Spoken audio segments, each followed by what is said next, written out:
So today I've been contemplating family and bonds. What's good, y'all? Lonnie Appleton here. If you have a couple of minutes, I have a ramble, might have a point in there. So the other day I posted a picture of me, my mom, and my sister, and I said that when I think about my experiences with my sister and my mother, I don't really have any fond memories. And my aunt commented on the picture and she was like, "I love you and I would like to build bonds with you." Now, I love my aunt perfectly, right? But I struggled with replying to that comment because how many times do we all get together and we say we all need to get together more often, but we never get together? And we all know that from past conversations. It's because zero bonds were ever forged. And then yesterday I was building my ancestral altar, trying to get into that whole thing and meditate and honor my ancestors and receive their guidance. And I found myself digging through a bucket of my mom's memories that I collected when she passed away to find things to put on my altar. And I came across a family reunion book that had a bunch of pictures of family. And I found myself not getting bitter, but getting hurt by looking at all this family togetherness, and I don't have any of that. But back to my aunt. When I responded to her, I just said, "I love you too." I'm beyond at this point in my life saying those nicety things because I know I don't mean it. And it's not that I don't mean it. It's not that I don't want to spend time with people. It's none of that. It's just that a space in my life has never been carved out for family togetherness. I literally had to go out and create my own family in order for me to have a family. So I am beyond the space where I need to pretend that I want to build something today. When something should have been forged and built was when I was a motherless, fatherless child, and somebody, any elder in my family, should have brought me in and made me a part of their family. Now, I am thankful that I did not go into the foster care system, so I was housed. But no one raised me, no one fed into me, no one invited me truly into their family, and it's evident today because there are plenty, I live in walking distance of all of my family that lives in Arizona. Yet I only see them I don't even see them during special events because I don't even get invited to those things anymore ever since my mom passed away. Gotta check those videos back then to get the details. But I guess the point I'm trying to make is that family is only what family makes. And if the elders aren't doing the work to create the bonds, when the children become the elders, they're not going to do the work to create the bonds. And the elders can't get upset when the younger elders are like, "Yeah, I'm good," because they created that space. And now you have to sit in it.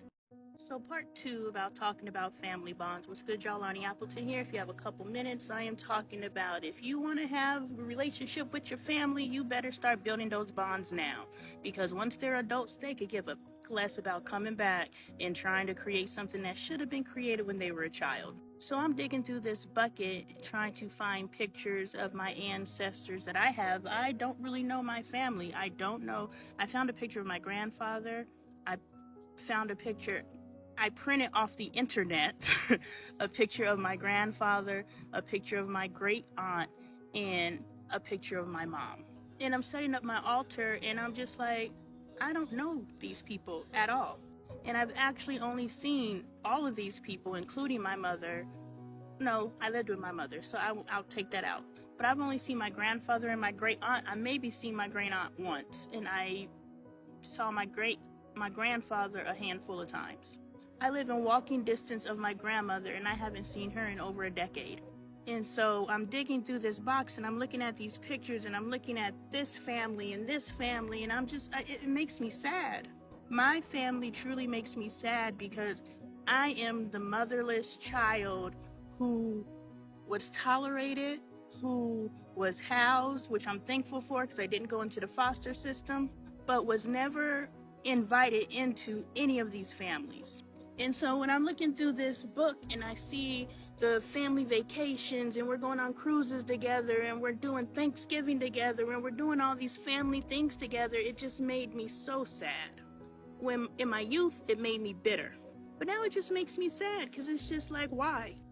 And if I'm such a terrible person, even in my teen years, I remember I stayed with my aunt on my dad's side I think I was at their house for a week before her husband, which was not my uncle, said she gotta go. And I was like, dang, all I did was go to school and come home and sleep. I was the problem then.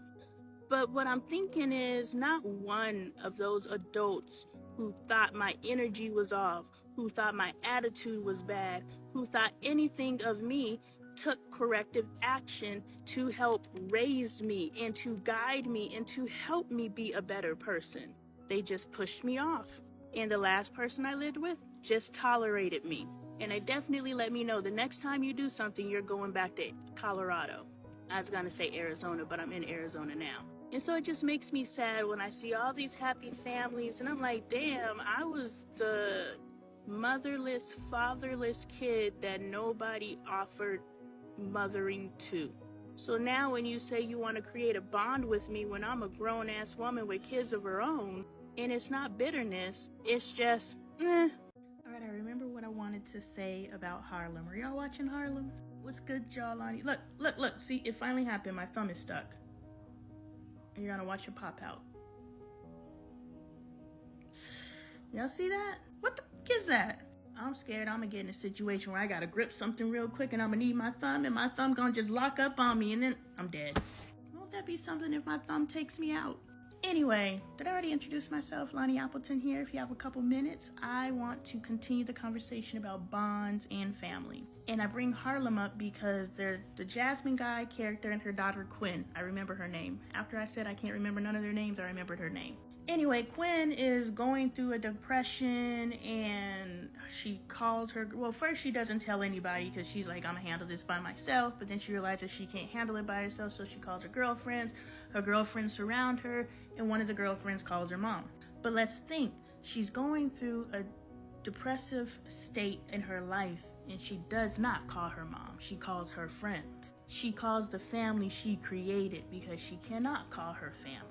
So pay attention to that, moms, when you're thinking building bonds with your kids and you're keeping them at arm's length and you're not forging any type of relationship with them. And then they leave your home and they create a family. And then you're like, well, what about me? Because now I'm all by myself. And now I want a friend and I want you to be my friend, but you don't want to be my friend. Be your child's friend now and they will be your friend later. Anyway, so Jasmine Guy, the character, she's just so mean to Quinn. Like, every chance she gets, she's on Quinn's head. So what are all the insecurities? Your first person that you want to please is your mother or your father, or both. Little girls look up to their mothers and they idolize them. I mean, even if you got the crappiest mom, you're still looking up at her like, oh, until you realize she ain't shit than you know. But still, you idolize her for the period. So anyway, Quinn's looking at her mom, and her mom is just so disapproving of her. So I wonder what that does to her psychologically. Real life moms, do better. So anyway, the mom flies out to Bermuda or wherever the hell they're at, and she sits down with Quinn, and she's like, I know it doesn't seem this way, but I really love you. Man, I've said that to my husband. I know it doesn't seem this way, but I really love you. Spouses, parents, families, let's do better. We should not have to give a disclaimer on our love.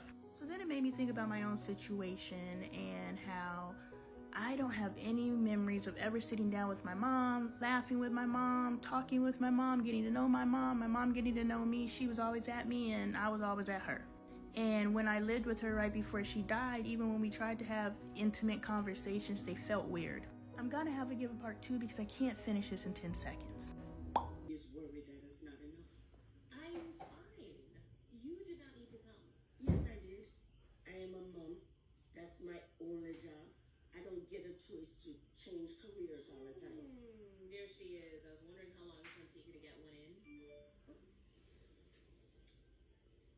Saved by the ding. Sorry, gotta go meet the girls. You can give me 1 minute. Now, why is Angie so worried? Feel off? Sad for no reason? Mad for no reason? Well, you blame me for a lot, Quinny, but depression come from your father's side of the family. How would I not know this? Because every time he's with you girls, he tries to show you the perfect him. But it's not his fault. It's genetic. Which is probably where you really want him. Ah, saying mean things. Now that you got from my side of the family.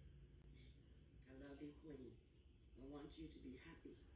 Thank you for flying all this way just to tell me that.